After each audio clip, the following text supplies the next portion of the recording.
Good morning, everyone. My name is Julia, and this is the 6-8 Walk. Before we get started on Isaiah 48, I want to take a second to talk about historically what has happened and what God calls us to do. So, in Isaiah 48, this is Israel's call to leave Babylon. They have been held captive and exiled for a really long time at this point.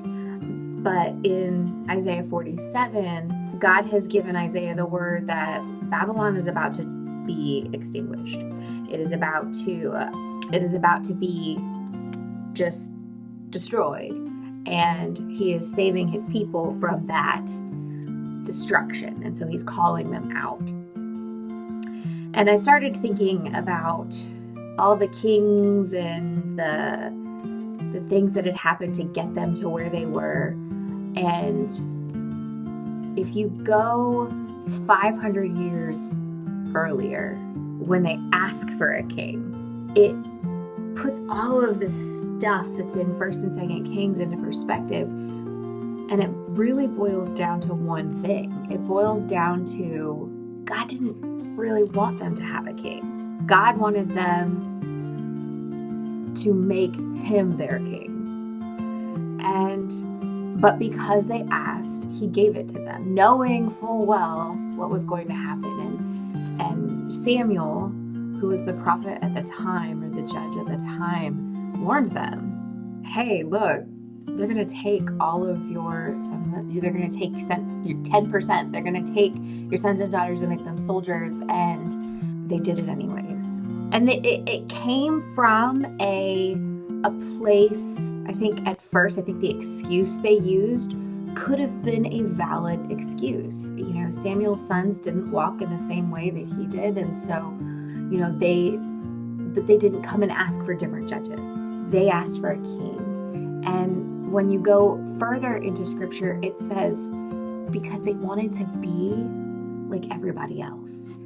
Everybody else had a king. They wanted a king. But God set them apart to be different. And he wanted them to be different. And I think had they made the choice to keep the judges, whether it be Samuel's sons or whether it be somebody else, I think God would have, our life goes easier when we do things God's way.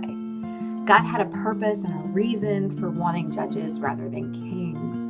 And they went against that. And it caused hundreds of years of struggle and pain and just heartbreak. And then I started thinking to myself, I asked, but don't I do that? Don't I so often not listen to what God has for my life? And I wonder if you're the same way. I think it's easy to want to go with the flow, to say, oh, well, the world says.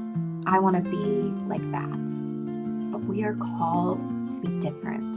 And that's what this study is all about, is how to be different.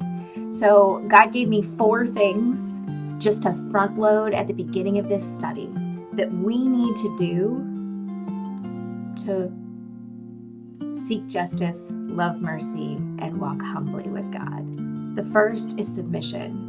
Now, that word has such a negative connotation in society, but when you look at all of the verses that God asks us to just come under his umbrella and trust him, submission isn't about being forced to do something. It's willingly yielding to what God has for us. And that requires respect and love and trust and humility. And just a willingness to say, your way, not mine. I'm going to yield to your judgment because mine is flawed. The second is obedience. I know I drag my feet a lot on things that God has called me to do because I just don't want to do them. But God calls us to obey. This morning is the prime example. God has been telling me, Julia, get up at 4 a.m. and get into my word and do the things for, years. Like, my body naturally gets up at 4 o'clock and I usually roll over and go back to bed. But I have decided, I've made the decision that I'm going to be dedicated to getting up when God tells me to get up and to doing the things that He tells me to do the first time He asks. Those of you that are parents know it is so annoying when you ask your child to do something and they don't. And then you ask your child to do something and they still don't. And then you ask again and they roll your eyes at you, and they might do it and they might not. I have a teenager, and that is definitely a huge part of our lives, but I can't get annoyed with her when I look at it from this lens, because it's the humanness in us. It's the I want to do it my way, that strong will that we're going to see and talk about pretty quickly in Isaiah 48. And if I'm not doing that with God, I shouldn't expect it from my child. And so I've got to get myself right before I can expect anything from my child. The next is joyfulness, and that pairs with gratitude. And so often they fuel each other. So when I'm not feeling very joyful, if I start singing and praising and thanking God for all of the amazing things that He's done in my life, I can get joyful. That brings the joy. And I think having that consistent joy inside of us and that consistent just heart of gratitude is really what sets us apart. Is when people look at us and ask what's different.